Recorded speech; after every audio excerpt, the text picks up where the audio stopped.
Do it yourself. AI-powered, our teaching methodology in the cloud. Bloom's Taxonomy. Pradeep K. Suri. Author, researcher, and AIDNN architect. Bloom's taxonomy is a framework for categorizing educational goals that was first outlined by Benjamin Bloom and his colleagues in the 1950s.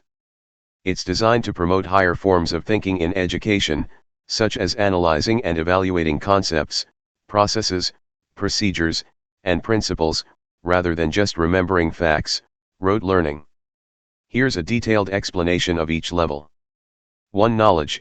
This is the foundational level where learners simply recall data or information.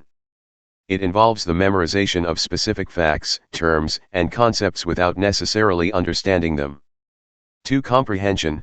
At this level, learners grasp the meaning of informational materials. They can interpret or summarize the material, translate it into their own words, and demonstrate an understanding of its basic elements. 3. Application. Learners use acquired knowledge in new situations. They can apply rules, methods, concepts, principles, laws, and theories in real-life scenarios to solve problems or conduct tasks. 4. Analysis. This stage involves breaking down information into its parts to understand its structure. Learners can distinguish between facts and inferences, identify motives, and find evidence to support generalizations. 5. Synthesis. Learners can put parts together to form a new whole.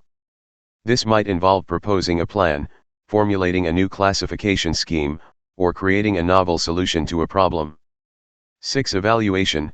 At the highest level, learners make judgments about the value of ideas or materials. They can assess theories or opinions, make choices based on reasoned argument, and verify the value of evidence.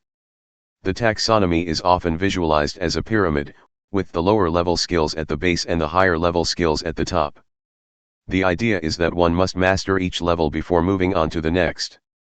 It's a useful tool for educators to ensure that their teaching methods and assessments cover all levels of cognitive learning. Thanks.